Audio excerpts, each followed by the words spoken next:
सड़क में गड्ढा, गड्ढे में सड़क, यही समझ में नहीं आया। करप्शन हुआ है, हमेशा कॉस्ट कटिंग के ऊपर ज्यादा बात करते हैं। राज्य सरकार को अपने ही थोड़ी इकोनॉमी ज्यादा बढ़ाना। आपको छत्तीसगढ़ का नितिन गडकरी कहा जाता है। मैं उनके सामने कुछ नहीं हूँ।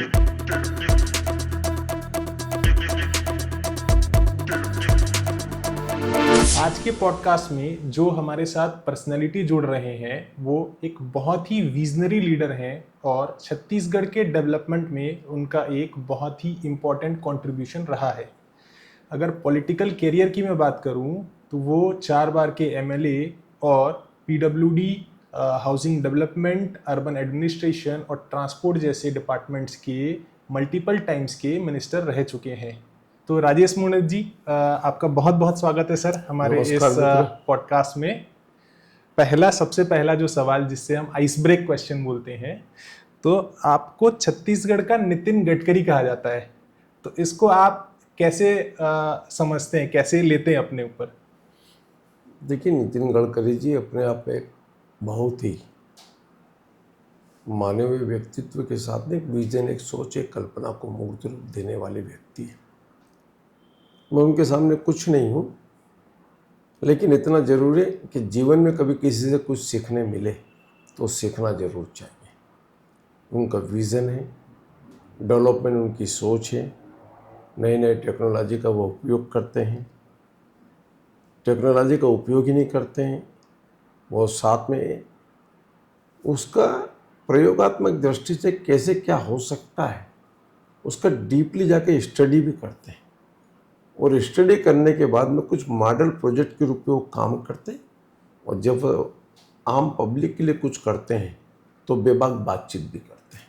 और जो सबसे बड़ा उनका रहता है कि वो एंटी करप्शन की उसके ऊपर है, कि मतलब कोई भी उन्हें एलिगेशन नहीं लगा सकता कि मेरे इस प्रोजेक्ट में ये करप्शन हुआ है। हमेशा कॉस्ट कटिंग के ऊपर ज़्यादा बात करते हैं। स्वाभाविक रूप से जब विज़न होगा, सोच होगा, परिकल्पना होगी, उसको साकार करने के लिए क्या करना है, आउटपुट लाना, वह उनकी प्राथमिकता पर रही है। और जितने भी उन्होंने सेक्टर में काम किया, चाहे वो कृषि सेक्टर में भी उनका अपना योगदान है, इंफ्रास्ट्रक्चर डेवलपमेंट में उनका योगदान है, अगर नदियों को जोड़ने वाले के ऊपर भी, और उन्होंने कॉस्ट कटिंग के साथ साथ में तरीके भी बताए कि कैसे कॉस्ट सेविंग होगी। वह बीच के जो गैप हैं, जो कहाँ से लीकेज है, उसको भी वो ख़त्म करते हैं। तो बोल्ड डिसीजन लेते हैं। इसलिए कहा डिसीजन, कभी भी जीवन में कोई डिसीजन मेकर होना चाहिए। करोगे तो कोई ना कोई प्रतिक्रिया होगी, और जो कुछ करता नहीं वहाँ कोई प्रतिक्रिया नहीं होती। सर, जब आप पीडब्ल्यूडी मंत्री थे 2018 वाले टर्म पे, तो क्या आपकी उनसे कभी मुलाकात हुई, और क्या आप छत्तीसगढ़ के कोई इंफ्रास्ट्रक्चर प्रोजेक्ट के लिए उनसे कभी डिस्कशन हुआ और उन्होंने बहुत सपोर्ट किया, इस टाइप का कुछ? स्वाभाविक रूप से मेरी बहुत मुलाकात हुई, उसके पहले भी हुई, कई बार हो चुकी है। आदरणीय नेता है, मेरे अध्यक्ष भी रहे पार्टी के, केंद्र में सड़क परिवहन मंत्री हैं, उनका विजन स्पष्ट है, लीकेज को ख़त्म करना, समय पर काम पूर्ण करना, कार्य योजना बनाते समय इन सब चीज़ को ध्यान रखना कि समय पर काम कैसे पूर्ण हो, ये अपनी प्राथमिकता पर होना चाहिए। और इसीलिए बोल्ड डिसीजन लेने में वो कभी पीछे नहीं हटते। जन सुविधा जन जन तक पहुँचे, उनका एक अपना रहा है। आज बम्बई के अंदर फ्लाईओवर के जो सबसे बड़े उन्होंने रिवर के ऊपर फ्लाईओवर बनाया, ये सब कुछ किया। छत्तीसगढ़ में 4 लाइन के साथ जितने अंडरब्रिज है, जितने बाईपास हैं, जितने फ्लाईओवर हैं, एनएच की जितनी रोडों को छत्तीसगढ़ में उन्होंने स्वीकृति दी। छत्तीसगढ़ के डेवलपमेंट में भी उनका बहुत बड़ा योगदान अभी अगर रिसेंटली देखें तो रिंग रोड नंबर 4, टाटीबंध का ओवरब्रिज, ये सब, चाहे मैं अंबिकापुर की बात करूं, चाहे जसपुर की बात करूं, चाहे कोरिया की बातचीत करूं, चाहे उड़ीसा बॉर्डर की बातचीत करूं, चाहे मैं इधर जाकर के जगदलपुर की बात करूं, या सुकमा, बीजापुर, नारायणपुर, दंतेवाड़ा, यहाँ जाकर के अगर मैं नागपुर हाईवे की बातचीत करूँ, चारों तरफ उन्होंने इंफ्रास्ट्रक्चर डेवलपमेंट के लिए छत्तीसगढ़ को भरपूर पैसा दिया। और मैं सौभाग्य है कि आज छत्तीसगढ़ डेवलपमेंट में कहीं ना कहीं एक अच्छे रूप में खड़ा होता हुआ दिख रहा है। आपकी तुलना उनके काम से की जा रही है, मतलब आपके लिए भी एक बहुत बड़ा कॉम्प्लीमेंट है कि आप जब स्टेट गवर्नमेंट में डिफरेंट डिफरेंट डिपार्टमेंट के मिनिस्टर रहे तो आपने भी उनके तरह बोल्ड डिसीजंस लिए और आपने भी उस तरीके से काम किया है। देखिए, मैं उनकी तुलना तो नहीं कर सकता, वह आदरणीय बहुत बड़ी सोच के हैं, लेकिन मैं भी एक कहीं ना कहीं ये विज़न के साथ में काम किया हूँ कि छत्तीसगढ़ के डेवलपमेंट में फ्यूचर प्लानिंग, आने वाला भविष्य कैसा होगा और किन किन चीज़ों की आवश्यकता होगी, उस सबको मद्देनजर रखते हुए आगामी कार्य योजना बनाई। अगर ब्लॉक मुख्यालय को जोड़ना है, जिला मुख्यालय को जोड़ना है, राजधानी को जोड़ना है, तो आने वाले फ्यूचर में किस प्रकार से होगा। आप जैसे मैं एक उदाहरण देता रायपुर शहर, तो रायपुर शहर में अगर चौड़ीकरण नहीं होता, रायपुर में कैनाल रोड नहीं बनती, रायपुर में एक्सप्रेसवे नहीं बनते, रायपुर में अंडरब्रिज नहीं बनते, रायपुर में फ्लाईओवर नहीं बनते, तो इस रायपुर शहर के अंदर आज जो आबादी और जो राजधानी का स्वरूप है वो स्वरूप नहीं होता, चारों तरफ जाम देखने को मिलता। और इसीलिए फ्यूचर प्लानिंग के साथ में जो काम किए हैं, आज उसका ये परिणाम हमें देखने को मिला है कि रायपुर कहीं से भी निकलोगे आदमी आसानी से आ जा सकता है, इतना कोई लंबा जाम मेट्रो सिटी टाइप का इस रायपुर में नहीं लगता। सर, आप फर्स्ट जनरेशन पॉलिटिशियन हैं या फैमिली में भी कोई आपके पॉलिटिक्स में रहे? मैं तो यहाँ रायपुर में सन 80 में आया हूँ साहब। मेरे फादर सरकारी सर्विस में थे, मैं युवा मोर्चे में काम करता करता।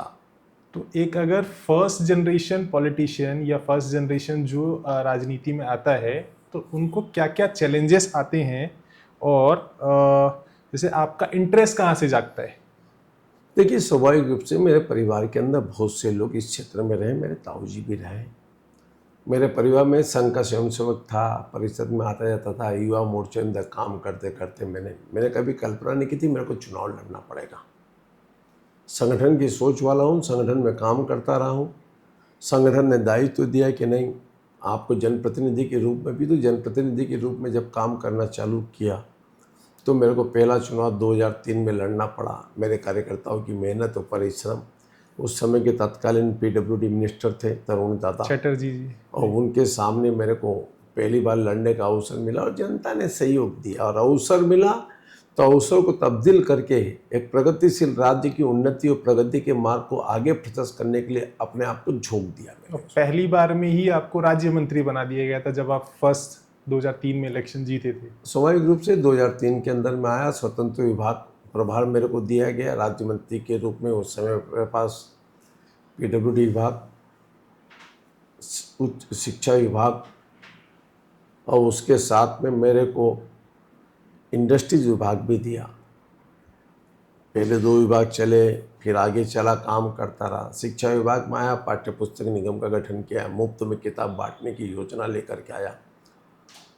पीडब्ल्यूडी के अंदर शहर का चौड़ीकरण, रोडों का विस्तार, 2 लाइन 4 लाइन में कन्वर्ट करना, बेरोजगार नौजवानों को रोजगार कैसे मिले, तो बेरोजगार इंजीनियर जितने थे उन इंजीनियर को मैंने 20 लाख रुपए तक का काम देने की योजना लेके आया, उनका रजिस्ट्रेशन अलग से किया।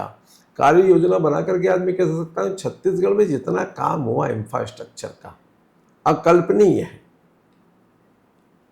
चाहे सर्किट हाउस हो, चाहे अंडरपास हो, चाहे फ्लाईओवर हो, चाहे चौड़ीकरण हो, 2 लाइन 4 लाइन, यही नहीं दूरस्थ वनांचल क्षेत्र तक, क्योंकि कि अगर इंफ्रास्ट्रक्चर किसी गांव में पहुंचता तो उस गांव की इकोनॉमी भी ठीक होती है। और इसलिए सरकार की प्राथमिकता रही है डॉक्टर रमन सिंह जी के नेतृत्व में इस प्रदेश में चौमुखी विकास में इतने बड़े आयाम हुए, चाहे मेडिकल कॉलेज बनाने की बातचीत हो, चाहे एक सेंट्रल सेक्टर के अंदर ये सबसे बड़ी बात है कंपोजिट बिल्डिंग, जहाँ एक पूरा विभाग, एक जिला मुख्यालय, उस विभाग के समस्त ऑफिसेस एक जगह आ जाए, ये एक योजना का स्वरूप था। तो आदमी इधर भटकता था, कलेक्ट्रेट भी आ गया, उसी में तहसील ऑफिस भी आ गया। स्वाभाविक रूप से वो बेचारे कोई कभी इधर जा रहा तो वो उधर जा रहा, कभी उसको ये पता नहीं कहाँ तहसील ऑफिस है, अब वो जाना तो टाउन, ये इसलिए फूड ऑफिस वाला हो चाहे खनिज विभाग वाला, इन सब के लिए योजनाबद्ध तरीके से एक पूरा पूरा कंपोजिट बिल्डिंग बना करके जिसके अंदर संपूर्ण विभाग के अधिकारी, संपूर्ण विभाग उसमें आ जाए, एक क्लस्टर टाइप का आपने कैंटीन भी उनके लिए बना दिया, तो वो भी एक बहुत अच्छा सभी डिपार्टमेंट के लिए एक हो गया। सामान्य रूप से आम जनता को भटकना ना पड़े, ये एक सोच थी। अगर मैं दो पार्ट में डिस्कस करूं, एक होगा कि ऐसा कोई अचीवमेंट जो आपने अदर जितने कैबिनेट होते हैं, जितने आईएएस होते हैं आपके, उनके अगेंस्ट जाके आपने डिसीजन लिया हो और वो बहुत अच्छा हो गया हो, और इसी का अपोजिट आपने अगेंस्ट जाके कोई डिसीजन लिया, वो आपको रिग्रेट हो रहा हो कि ये नहीं करना था। देखिए सोच का फर्क है इसमें, है मेरे साथ कई चीज़ों में हुआ डिसीजन। मैंने टास्क था राजनांदगांव मेडिकल कॉलेज, मैं से बोला कंसल्टेंसी लगाना चाहिए, मैं क्यों लगाना कंसल्टेंसी, उसको 6% एक्स्ट्रा काय के लिए देना। ये मेरे इंजीनियर लोगों ने अगर मेरे को जगदलपुर के अंदर मेडिकल कॉलेज बनाया, उसकी ड्राइंग मेरे पास है, सब कुछ मेरे पास है, और मेरे ही अधिकारियों खड़े होकर के उस डिज़ाइन के अनुरूप इसको बनाया, और सेम डिज़ाइन मेरे को यहाँ लेना, मैंने कितना क्या करना है। मैं कहा नहीं, मैं कंसल्टेंसी के पक्ष हूँ। नहीं सर आप समझे, मैं क्यों देंगे कंसल्टेंसी, मैं लेके आया मेरी टीम पे, वहाँ जिन लोगों ने काम किया था उनको बुलाया अधिकारी को, उन अधिकारियों के साथ में बैठ के बात किया। मैंने कहा मित्र तुम्हारा सहयोग चाहिए, 2 साल को तुम्हारे को मैं जगदलपुर से राजनांदगांव शिफ्ट करता हूँ, तुम्हारे को इस प्रोजेक्ट पे काम करना है। प्रोजेक्ट पे डिस्कस हुई, बातचीत हुई, इतना ही हुआ कि हमने कहा वहाँ की ड्राइंग डिजाइन में कोई संशोधन नहीं, इस फाइल को टेस्ट कर लो, अगर उसकी ड्राइंग में कोई संशोधन हो रहा है, अगर सॉइल टेस्ट करने के बाद में डिजाइन में कुछ संशोधन करना है तो एक बार इसकी पहले टेस्टिंग करा लो। उसके बाद मैं गर्व के साथ में कह सकता हूँ कि 24 महीने का काम मेरा था, वह 22 या 23 महीने में वो अधिकारियों कर्मचारियों ने मिल करके किया। मैंने कहा इनको इंक्रीमेंट 6% की आपकी सेविंग भी हुई। नहीं इसीलिए कहा ना 6% की सेविंग डिपार्टमेंट की। मैंने कहा नहीं, ये वर्कर जो डिपार्टमेंट के जिनकी परिश्रम से मेहनत से ये आज मेरी बिल्डिंग खड़ी हुई है, मैंने कहा है इनको एक्स्ट्रा लाइन से हटकर को इंक्रीमेंट देना चाहिए, इनको प्रमोशन देना चाहिए। अगर टीम में अच्छा काम कर रहा है उसको प्रोत्साहन देना चाहिए। बिल्कुल। कभी कभी ये आता है सर ये एक नज़ीर बन जाएगी, अरे नज़ीर आप और हम बनाते हैं जी। काम करने वाले के कंधे पर हाथ रखिए, गलती करने वालों को सुधरने का मौका दीजिए। बिल्कुल।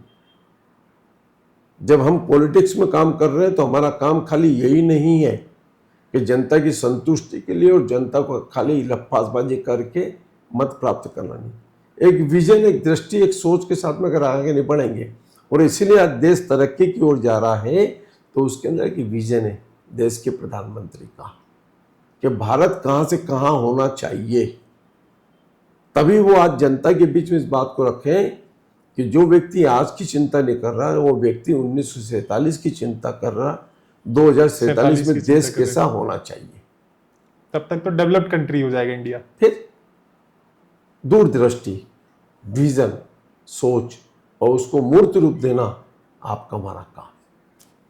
तो सर जैसे आउट ऑफ छत्तीसगढ़ से कोई ऐसे बड़े पॉलिटिशियन है जो आपके एकदम अच्छे फ्रेंड हो, जिनको आप ऐसे ही कॉल कर लेते हो, या कभी जा रहे हैं तो उनके घर चले गए बिना बात किए? देखिए बहुत लोग हैं, बस नाम कुछ नाम किसी का कोट नहीं करूँगा। बहुत लोगों का सानिध्य मिला, बहुत लोगों का साथ मिलता है, बहुत लोगों से बहुत कुछ सीखने मिलता है, और इसीलिए अपने को आवश्यकता के अनुसार जहाँ किसी से भी मिल जाए, छोटा व्यक्ति बड़ा व्यक्ति महत्व नहीं होता है, जीवन में हर व्यक्ति कुछ न कुछ सिखा करके जाएगा। एक उदाहरण था, मैं पहली बार मंत्री बना था, मेरे उस समय के तत्कालीन विवेक ढांड जी मेरे कुछ समय के लिए रेरा के अभी अध्यक्ष भी थे कुछ समय पहले। कुछ समय के लिए मेरे साथ प्रमुख सचिव के रूप में थे पीडब्ल्यूडी में। उस समय एक डामर कांड निकला, जो पूर्व सरकार ने डामर के अंदर प्राइवेट सेक्टर के बिल लगा दिए, गड़बड़ी किए थे, ये हुआ बहुत सारा। उसकी मैंने कहा जांच की घोषणा कर दी, जांच हो गई, जांच करे, कई लोग दोषी पाए गए। अब दोषी तो पा गए, पूर्व सरकार के किए हुए कर्म थे, जिसके कारण, लेकिन उसके बाद में ये हुआ कि डिपार्टमेंट में कई तकलीफें आई, उसको सॉर्ट आउट भी करना है, डिपार्टमेंट को चलाना नहीं है। मैं कहने में संकोच नहीं है, अनंत कुमार साहब थे उस समय मेरे स्टेट के प्रभारी, उन्होंने कहा मेरे से, राजेश जी साइकिल के दोनों चक्के अच्छे चलना चाहिए। और उसी दिन मेरे समझ में इस बात को आई कि ये गड़बड़ी कि इन्होंने की, उसको पनिशमेंट भी देना लेकिन काम भी लेना है। उस दिन से वर्किंग को थोड़ा चेंज करके, खाली हवाबाजी करके पेपर में छप गया 4 दिन की सुर्खियां, लेकिन डिपार्टमेंट तो बिठा दिए, ये ऐसा नहीं। अगर आपकी जो एजेंसी उसने कमी की, उसको कमी को सॉर्ट आउट करो, उसने गलत की तो उसको पनिशमेंट दो, लेकिन काम की गति कैसे बढ़े इस पर काम करो। और यह सबक उस दिन समझ में आया। अति उत्साह में कोई निर्णय भी फ्यूचर के भविष्य की दृष्टि से काम को प्रभावित करता है। वो तो शॉर्ट टर्म हो गया ना, अगर कोई शॉर्ट टर्म में जा करके कुछ क्रेडिट लेना चाह रहा है तो लॉन्ग टर्म में उसको बहुत ज्यादा उसका, इसीलिए कहा ना, तो मैंने कहा मैं युवा मोर्चे से आया था, मैंने तो कहा साहब ये तो इतना बड़ा भ्रष्टाचार है, आप नेता बन जाओगे। हमने भी जोश में कहा ठीक है साहब, ठीक करना चाहिए, लेकिन कहीं ना कहीं जाके आया तो स्वीकार करने में संकोच नहीं करना चाहिए। आदमी गलती किया है तो सुधरने का अवसर भी है, मैं संकोच नहीं कर रहा। ये पहली बार आपके सामने इस बात को मैं कह रहा हूँ कि अगर उस समय का एक डिसीजन थोड़े दिन के लिए मैं प्रभावित हुआ, लेकिन वापस पुनः विचार करके उस पर काम करते करते वो गति मैंने पकड़ी, और इसीलिए मैं डेवलपमेंट कर पाया। अगर उसी को सांप निकल गया और लाठी पीटते रहता तो क्या ये गति, ये इंफ्रास्ट्रक्चर, ये स्वरूप देखने को मिलता नहीं। इसलिए समय के साथ में निर्णय, और निर्णय के ऊपर भी समीक्षा होती रहना चाहिए। जैसे अगर आप कुछ स्टेट के मुद्दों पे आए, अभी जो हमारे स्टेट के मुद्दे हैं, जैसे मैं कुछ बजट एनालिसिस कर रहा था, तो जब लास्ट बीजेपी की गवर्नमेंट 2018-19 में जब थी, उसके बाद कांग्रेस आई, उससे पहले लगभग बजट का लगभग 19 से 20% जो पैसा है वो कैपिटल एक्सपेंडिचर में जाता था और बाकी रेवेन्यू में जाता था। और अब कांग्रेस की गवर्नमेंट के आने के बाद लगभग 15% जो है कैपिटल एक्सपेंडिचर में जाता है और बाकी रेवेन्यू पे जाता है। तो जो कैपिटल एक्सपेंडिचर है वो धीरे धीरे कम होता जा रहा है, और इसका रीजन क्या है ये मैं आपसे जानना चाह रहा था। देखिए सामान्यतः रीजन तो इंफ्रास्ट्रक्चर खड़ा करना है तो पैसा लगेगा। पूर्व सरकार ने इतने काम कर दिए, उसका मेंटेनेंस भी नहीं कर पाए। अगर मेंटेनेंस कर देते तो भी खर्चा हो जाता। यह तो ऐसी स्कीमों में काम करते रहे जिसके अंदर फ्री में बांटते रहे, जिसको सब्सिडी बोलते हैं हम, जिसमें घोटाले होते रहे। साहब सब्सिडी का है कि फ्री बीज क्या किया? अगर इन्होंने कहीं जाकर के गांव में गोठान बनाया, अच्छी बात है, गोठान बनाया, अरे गोठान की देखरेख की जिम्मेदारी किसको दी? अब गोठान के अंदर जो व्यक्ति स्वयं इन धंधों में इन्वॉल्वमेंट हो जाए, घास कौन सप्लाई करेगा? कांग्रेस पार्टी का पदाधिकारी। अब उसके अंदर घास दूसरा सप्लाई करने वाला गोठान निर्माण और पंचायत करे, उनको आगे करके महिला समिति को रख दिए, महिला समिति को पैसा ही नहीं मिल रहे। ऐसे कई उदाहरण है। राजू मितान क्लब क्या है? राजू मितान क्लब क्या कर दिया आपने? उसके अंदर 1-1 लाख रुपए आपने बांट दिए गाँव के अंदर। क्या कोई इंफ्रास्ट्रक्चर खड़ा हुआ? क्या क्रिकेट की टीम वहाँ खेलने के लिए आ गई? क्या वॉलीबॉल खेलने आ गए? गुल्ली डंडा? अरे गुल्ली डंडा तो कहीं पे भी खेल लेंगे, खो खो कहीं पे भी खेल लेंगे, कबड्डी कहीं पे भी खेल लेंगे, गांव का सतिया कहीं पे भी खेल लेंगे। आपने गांव की संस्कृति को जीवित करने की बातचीत की है, तो ऐसे कौन से बड़े आपने इवेंट करा लिए? अरे यहाँ तो छत्तीसगढ़ में जो बच्चे कहीं जाकर के बाहर खेल करके आते थे, मेडल लेकर के आते थे हमारे यहाँ पर, उनको आप लोगों ने यहाँ खिलाड़ियों को 5 साल में आपने उनकी प्रोत्साहन राशि खत्म कर दी, उनको कोई नौकरी नहीं दी। तो जब बच्चे को ये लगने लग गया कि छत्तीसगढ़ में मैं यहाँ खेल के आ रहा हूँ, मेडल लेकर के आ रहा हूँ, बाहर जाके छत्तीसगढ़ का नाम उदय कर रहा हूँ, और मेरे को छत्तीसगढ़ सरकार कुछ नहीं देगी। किसान दुखी है, किसान के कारण छत्तीसगढ़ कृषि पर आधारित प्रदेश है। आवश्यकता के साथ में अगर आप उनको कर रहे हैं तो कोई तकलीफ नहीं। किसान समृद्ध हो उसके लिए उस टाइप की कार्य योजना बनना चाहिए। किसान किसी के प्रति मोहताज हो, ये योजना जनहित की नहीं है। या उनको बिना इंटरेस्ट का लोन दिया जाए, जो उनको खाद मिल रहा है और जितनी भी चीजें वो सब्सिडाइज रेट पे दिया जाए, और मैं तो ये चाह रहा हूँ कि अगर कोई ऐसे स्कीम लाए कि कोई किसान अगर टाइमली लोन रिपेमेंट करता है तो उसको कुछ अलग रिवॉर्ड या उसको कुछ बेनिफिट दिया जाए। देखिए, सामान्य रूप से अलग बात है। भारतीय जनता पार्टी की सरकार आने के बाद में माननीय रमन सिंह जी के नेतृत्व में जब काम करते करते हम किसान को 0% पे ब्याज पर लोन देना चालू कर दिए थे। कहाँ 9%, कहाँ 6%, कहाँ 3%, हमने सब खत्म करते कृषि पर आधारित काम करना। सामान्य रूप से कृषि की कार्य योजना बनना चाहिए, किसान उसका हकदार है, किसान की फसल का वाजबी दाम मिले, किसान को खातू सरलीकरण के साथ मिल जाए, नहरों का जाल बिछे, किसान को 24/7 बिजली पहुंच जाए। जब किसान को यह सुविधा देना चालू करेंगे तो धीरे धीरे किसान भी, लेकिन एक चीज़ की है कि छत्तीसगढ़ में धान पर आधारित होकर के जीवन नहीं चल सकता। छत्तीसगढ़ में धीरे धीरे कृषि को एक उद्योग का दर्जा देके हम कैसे कन्वर्ट कर सकते हैं, इस पर भी काम करने की आवश्यकता।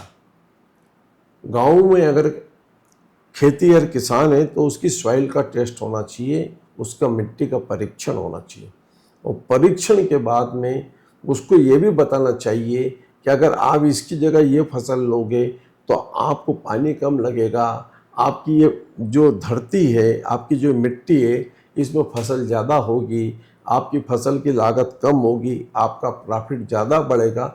जब तक हम ये मेले लगा करके, इस प्रकार की कॉन्फ्रेंस करके गांव के लोगों को तैयार नहीं करेंगे तो छत्तीसगढ़ प्रगति की ओर आगे पहुंचने में तकलीफ जाएगा। जो आज 1 एकड़ पे अगर कुछ एक स्पेसिफिक अगर एग्जांपल बताता हूँ, 25-20 कुंटल अगर धान होता होगा, तो आप ये कहना चाह रहे हैं अगर हम उनको जमीन को प्रॉपर टेस्ट करें, एग्जैक्ट देखें कि क्या किस टाइप का लैंड है, बीज अच्छा जाए, तो उसमें एफिशिएंसी बढ़ सकती है, उसकी प्रोडक्शंस बढ़ सकते हैं। स्वाभाविक रूप से मैं एक उदाहरण स्वरूप बताता हूँ। हम लोग सिंगल फसल वाले हैं, धान पर आधारित हैं, कई जगह डबल फसल भी होती है। क्यों? पानी नहीं है, पानी नहीं है, वहाँ नहर व जाल नहीं है, वो डबल फसल ले नहीं सकते, तो उनके लिए क्या कार्य योजना बनी। अभी मैं एक ऐसे ही रिसर्च के ऊपर एक सज्जन के साथ बैठ करके बातचीत कर रहा था, उसने बहुत अच्छा एक उदाहरण दिया मेरे को। अभी रिलायंस वाले और ये कुछ मिल करके 101 प्रोजेक्ट ला रहे हैं जो खास करके कृषि पर आधारित है। वो एक घास का उत्पादन करते हैं। घास लगाने के बाद में उसका एक यूनिट आता है, वो यूनिट लगाएंगे, उसमें गैस उत्पादित होगी, और गैस उत्पादित होने के बाद में वो गैस जो है आप कहीं बेच सकते हैं। अब उन्होंने उसकी स्टडी की पूरी। अब किसी ने, कई लोगों ने उस प्रोजेक्ट के ऊपर, और ये पहला प्रोजेक्ट में कई जगह वो फैक्ट्री लगा रहे हैं, उसका एक उदाहरण उन्होंने दिया है कि यह इस टाइप की फैक्ट्री अभी गोंदिया में लगी है।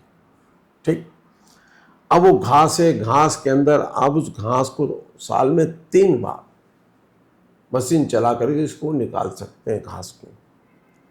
अब प्रति एकड़ के अंदर उसका कहना है साहब कि कम से कम अगर 1 एकड़ में साल भर में अगर वो घास को लगाता है 3 बार तो 50 से 60 हज़ार रुपया प्रति एकड़ कमाता है। अब धान में कितना कमाता है और यहाँ कितना कमाता है, उसके सामने ऑप्शन जाएगा और किसान समझेगा कि मैं ये चीज़ का फसल भी ले सकता हूँ, पार्ट टाइम ये काम भी कर सकता हूँ। तो उस पर वैल्यू एडिशन के ऊपर काम करना प्रारंभ जब सरकार करेगी तो कई चीज़ें निकल करके आएगी। पूर्व सरकार ने सड़क विकास निगम के माध्यम से लोन लेकर के काम करना चालू किया, लेकिन उसका आउटपुट नहीं मिला, उनका विजन नहीं था, क्योंकि वो पूर्व सरकार ने, वर्तमान सरकार जो अभी है विष्णुदेव साय जी की, पूर्व डॉक्टर रमन सिंह जी थे, उन्होंने इतना काम कर दिया कि कांग्रेस 5 साल में कुछ करने की जरूरत नहीं, मेंटेनेंस कर ले तो ही बहुत था भाई।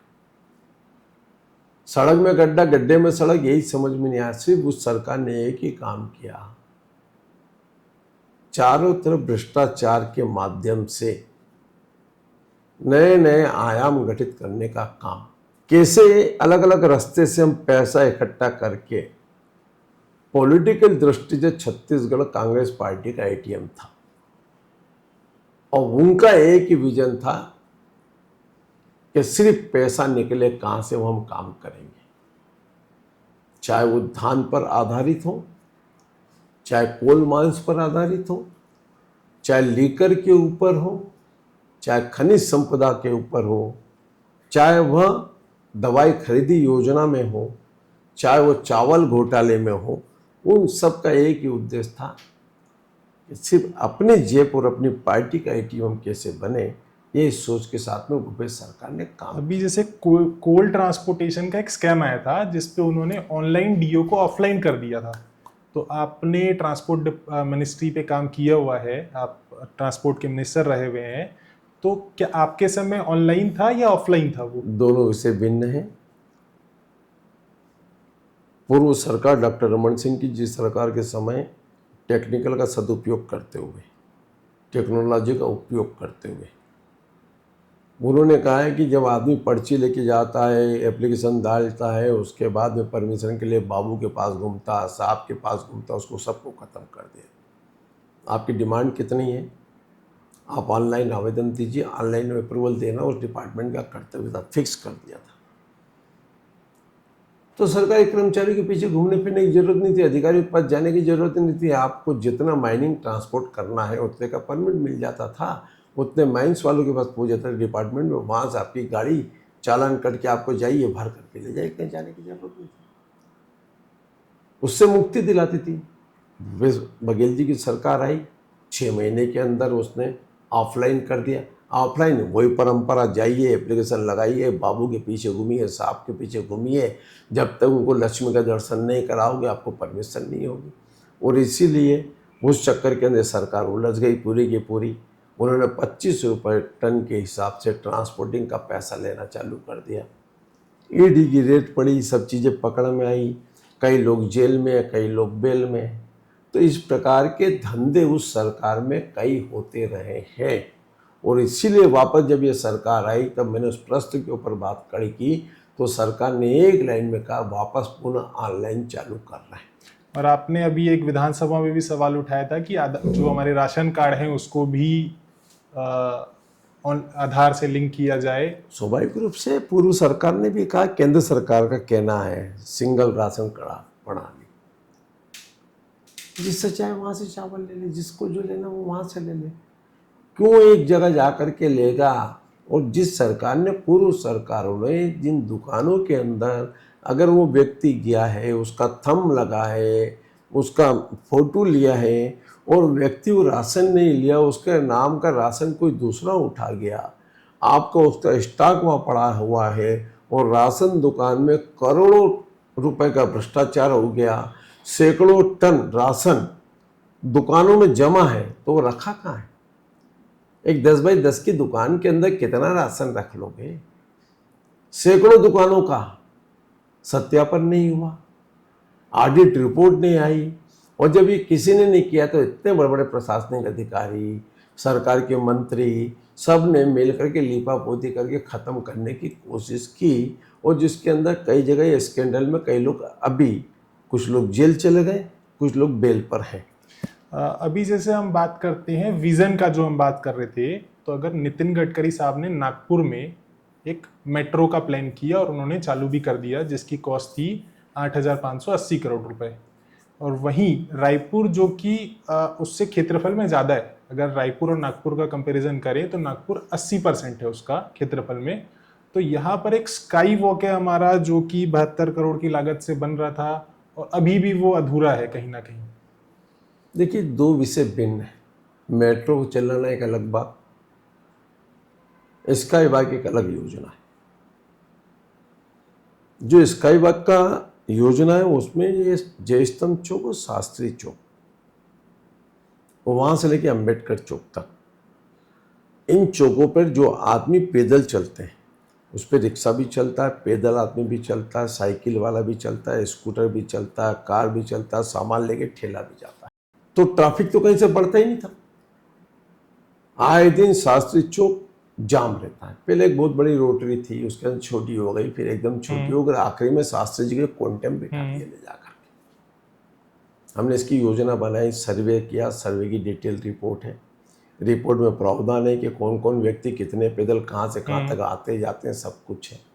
उसका प्रेजेंटेशन हुआ, कमिश्नर भी था, कलेक्टर भी था, एसपी भी थे, यातायात विभाग वाले भी थे, उस समय के तात्कालिक मेयर भी थे, सभापति भी थे, विधायक भी थे, सब लोगों ने देखा, सब लोग सामने रखा, सबको पसंद भी आया। हमने पहले जय स्तंभ चौक पर एक सेंट्रल पार्किंग बनाई ताकि सेंट्रल पार्किंग में आदमी गाड़ी खड़ी कर ले और शहीद स्मारक में हो रहे कार्यक्रम में सम्मिलित हो जाए और वापस आके सेंट्रल पार्किंग से गाड़ी लेके निकल जाए।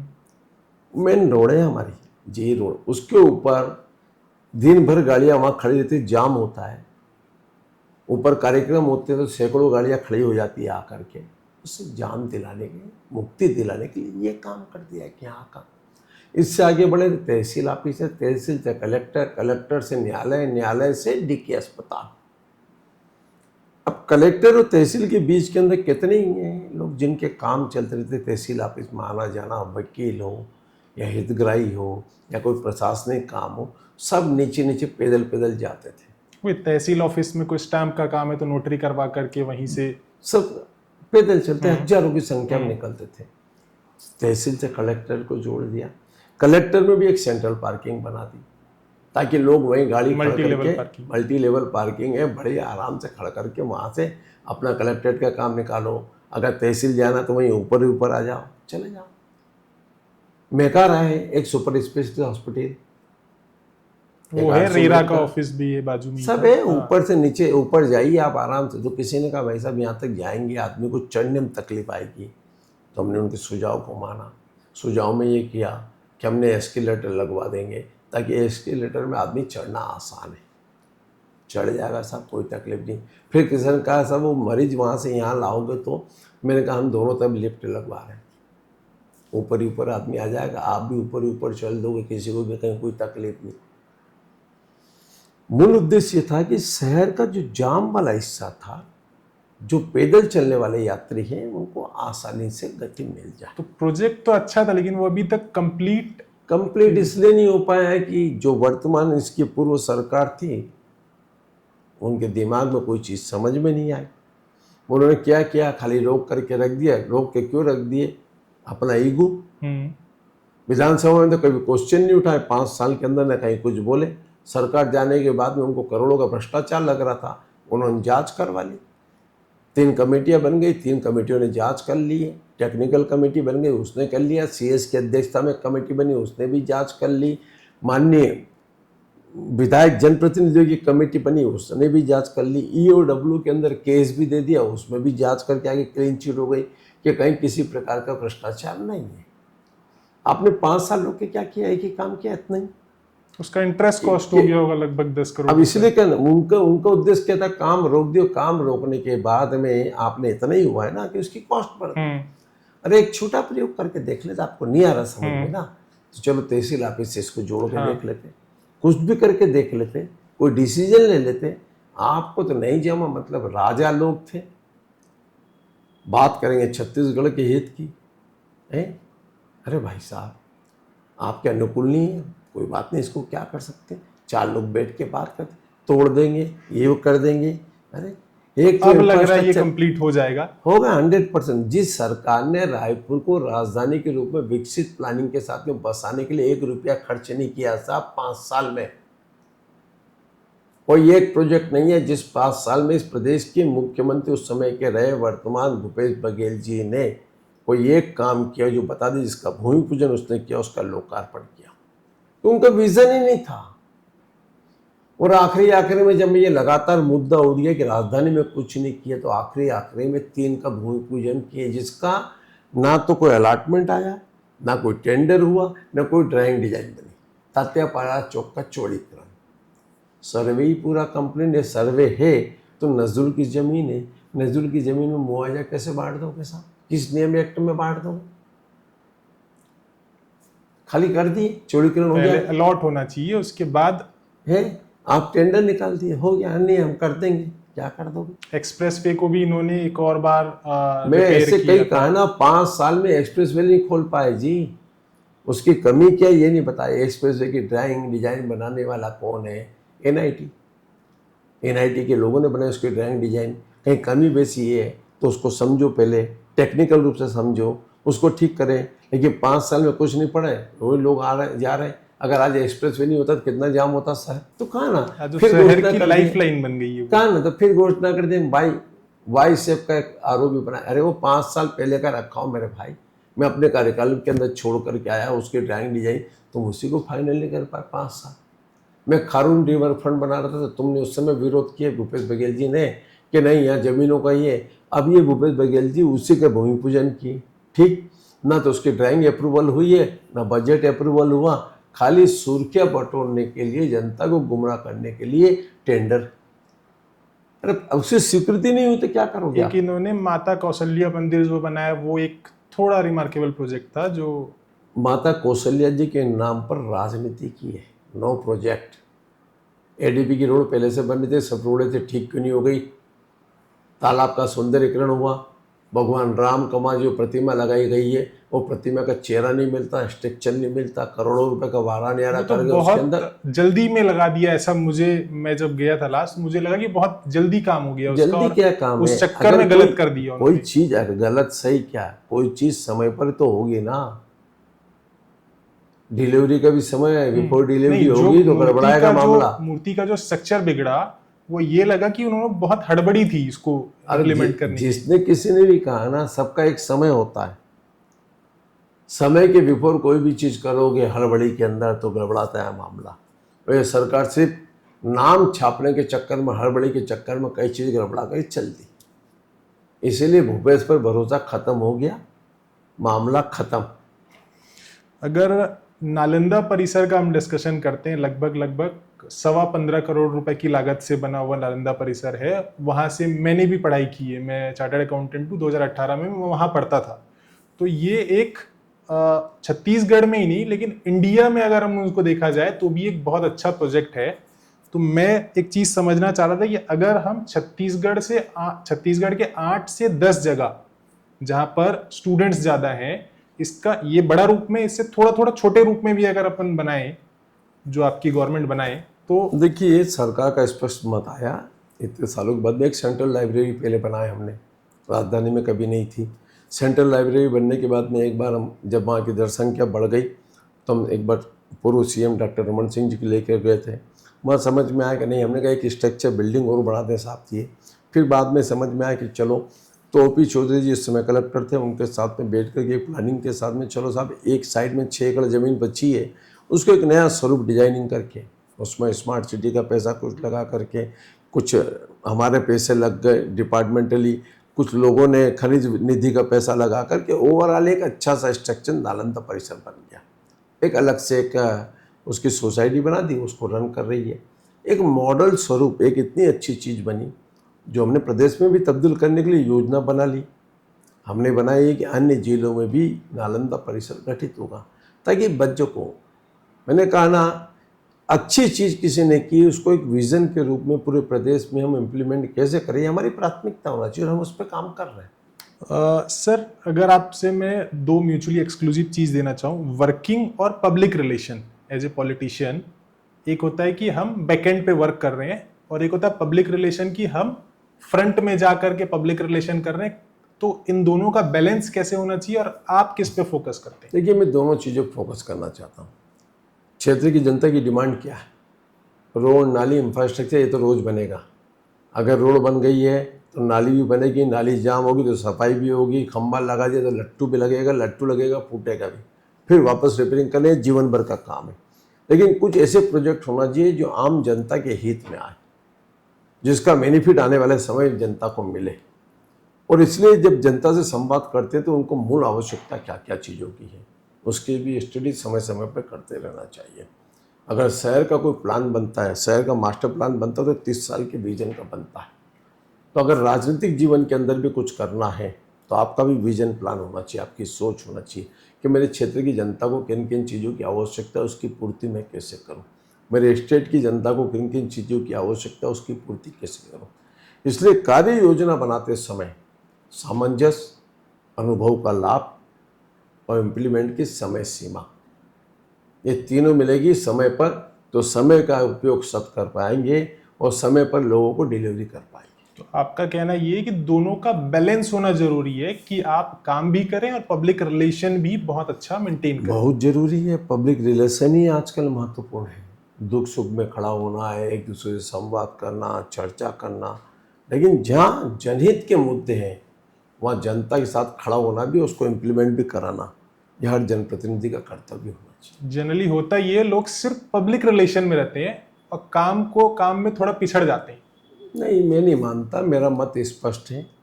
आपका स्वयं का विजन क्या, आपकी सोच क्या, आपकी कल्पना क्या, आप क्या चाहते हैं, पब्लिक उसको समझाना चाहिए। मैंने कहा ना, स्काई वॉक को लेकर के लोगों के मत, अगर वो बिल्डिंग वो बन गया होता तो फिर कोई प्रश्नवाचक चिन्ह नहीं था। लेट हो गया, लेट होने के बाद में वो ठेकेदार काम नहीं कर पाया, ठेकेदार के यहाँ इनकम टैक्स की रेट पड़ गई, रेट पड़ने के बाद में उसके कागजात जाम हो गए, 6 महीने के लिए वो काम बंद हो गया।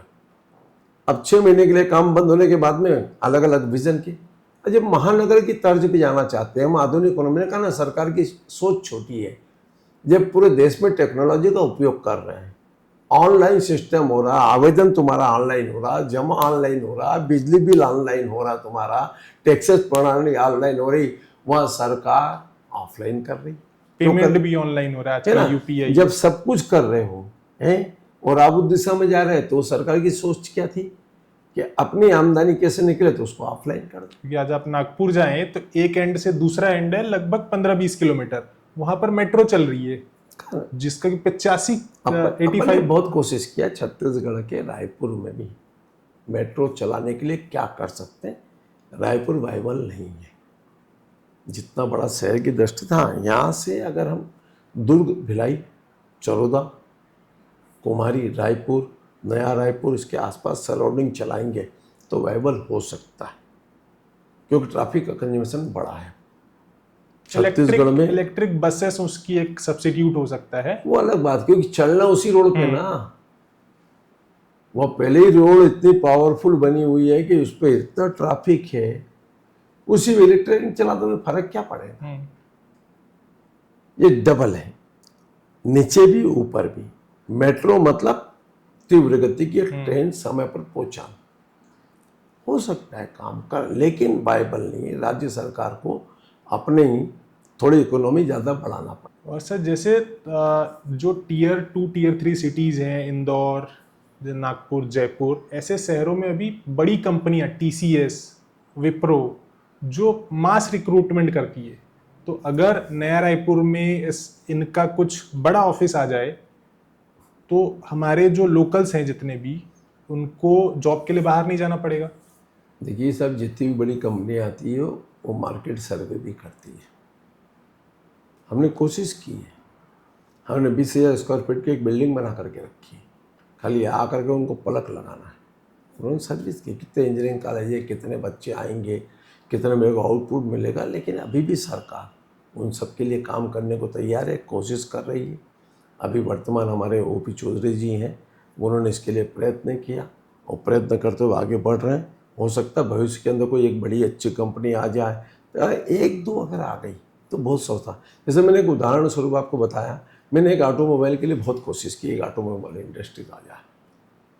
मेरे यहाँ स्टील भी है, मेरे यहाँ एल्युमिनियम भी है, मेरे यहाँ पावर भी है। और ऑटोमोबाइल एक्सपोर्ट होता है इंडिया से बहुत ज़्यादा। अरे इंडिया का मार्केट बहुत बड़ा है आज, एक्सपोर्ट तो होता ही है में, लेकिन उसके साथ अगर एक ऑटोमोबाइल आती है, लगभग 200 इंसनरी उद्योग आते हैं जो छोटे छोटे कलपुर्जे बनाते हैं, छोटी छोटी चीज़ें बनाते हैं। कोई टायर बनाता है, कोई सीट बनाता है, कोई स्प्रिंग बनाता है, कोई क्लच का वो बनाता है। तो ये सब चीज़ें का इतने सारे लोगों को रोज़गार मिलता है। इसलिए कई चीज़ों पर हमने कोशिश की है कि वैल्यू एडिशन चीज़ें भी छत्तीसगढ़ में बने, ताकि छत्तीसगढ़ बेरोजगार नौजवानों को रोजगार भी मिले।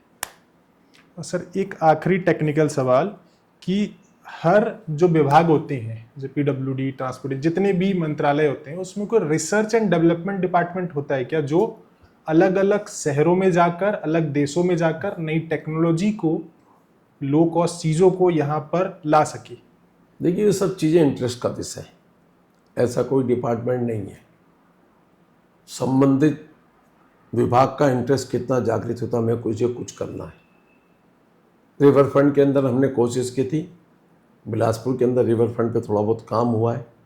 हमने रायपुर के रिवर फ्रंट के ऊपर की थी, हम गए थे लंदन, टेस्ट नदी घूम करके आते हैं हमने विजन के साथ में। फिर उसके बाद में हम गए यहाँ पर आपके अहमदाबाद में, तो अहमदाबाद में साबरमती रिवर फ्रंट देखा, उसको आउटपुट देखा हमने। हम करें कोशिश की, लोगों को धीरे धीरे कोई चीज़ समझ में आती है, और इसीलिए कई चीज़ें ऐसी हैं जो समय के साथ साथ में आम जन के हित में भी हो। शॉर्टकट रास्ते पे जाएंगे तो फ्यूचर प्लान नहीं हो सकता, और इसीलिए कहा ना, कई चीज़ें ऐसी है जिन सरकारों की सोच नहीं, उन अधिकारियों की सोच भी कहीं ना कहीं चलेगी। उदाहरण देता हूँ, हम मास्टर प्लान बनाते हैं 30 साल का, आने वाले 30 साल में आबादी कितनी बढ़ेगी, रेसिडेंशियल कितना होना चाहिए, कमर्शियल कितना होना चाहिए, यूटिलिटी के लिए कितना होना चाहिए, ग्रीन बेल्ट कितना छूटना चाहिए, उन सब की संरचना करते हुए एक मास्टर प्लान का निर्माण होता। अब ये सरकार जो पूर्व में थी, उसकी सोच को मेरे को हंसी आती कि क्या सोचते होंगे लोग। आवास एवं पर्यावरण विभाग ने एक काम किया, नियमितीकरण, ठीक है, अगर नियम के विपरीत जाके वायलेशन किया तो कहीं जनता प्रभावित नहीं हो रही है, जनता प्रभावित नहीं हो रही हो किसी प्रकार की कोई चीज़, तो उसका नियमितीकरण करना चाहिए। अगर बना लिया, चलिए किसी का तोड़ना नहीं, उसका नियमितीकरण कर दें। अब जिस मकान का आपने नक्शा पास किया, उस मकान के अंदर आपने स्वयं ने पार्किंग की जगह छुड़वाई है। अब पार्किंग की जगह का भी आप नियमितीकरण करने लग गए, और नियमितीकरण करने के बाद में कहते 50,000 रुपये पटा दिए। अगर आपके घर में 2 गाड़ी तो 1 लाख रुपये पटा दिए, 3 तो 1.5 लाख पटा दीजिए। चलिए आपने 1.5 लाख पटवा लिया उससे, अब वो गाड़ी कहाँ जाएगी? क्योंकि उस दुकान के अंदर नियमितीकरण करके पार्किंग खत्म कर दी आपने, वहाँ दुकान निकाल ली। और रेसिडेंशियल में दुकान को आप कैसे कमर्शियल नियमितीकरण कर दोगे? चलो उसको भी नियमितीकरण करने की बात कर ली। वो तीनों गाड़ी अब सड़क पे खड़ी है, अब सड़क जाम हो रही, अब ये किसकी जिम्मेदारी है साहब?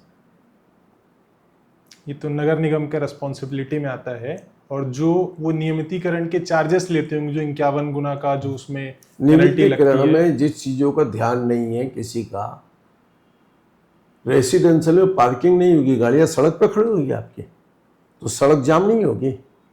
उन्हें ये मॉनिटर करना चाहिए कि नियमितीकरण जिस पर्पस के लिए हुआ है उस पर्पस के लिए यूज हो रहा है नहीं। तो इसीलिए कह रहे ना, जो आपने अपने घर के अंदर पार्किंग का नक्शा पास कराया, पार्किंग को भी नियमितीकरण करा उसको गोडाउन बना दिया, उसको बढ़िया गोदाम बना दो, दुकानें निकाल दो, अच्छा किराया आ रहा, अपने घर की कार को सड़क पे रखो, सड़क जाम करो, वहाँ से कोई आदमी निकल रहा है तो उसकी गाड़ी निकल नहीं पा रही है, जो झगड़ा करे सब लोग, और लोग कहते हैं देखिए जाम है, जनप्रतिनिधि करे क्या?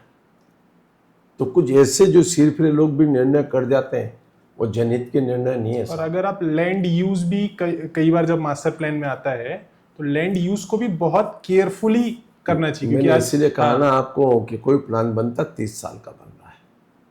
आबादी कितनी होगी, कितनी आबादी में कितनी चीज़ों की आवश्यकता होगी, तो मित्रों ये बहुत लंबी योजनाओं पर काम करने वाले, लंबी सोच के लोग ही काम कर सकते हैं। शॉर्टकट रास्ते में होंगे तो कभी भी पाँव गंदे हो सकते हैं। जैसे पूर्व सरकार में कईयों के हाथ गंदे हो गए, कई अधिकारी जेल में चले गए, कई बेल में घूम रहे, ये सब जल्दी में खाने के चक्कर में छत्तीसगढ़ को बर्बाद कर गए। यही कहना चाहता हूँ आपको। बहुत बहुत धन्यवाद। तो ये थे हमारे साथ राजेश मुणत जी, जिनका कहना है कि अगर आपको डेवलपमेंट करना है और सही गवर्नेंस करना है तो उसमें विजन की बहुत बहुत ज़रूरत होती है। तो सर बहुत बहुत धन्यवाद सर, हमारे साथ इस कार्यक्रम में जुड़ने के लिए बहुत बहुत थैंक यू। धन्यवाद मित्रवर, आपकी उज्जवल भविष्य की कामना करता हूँ।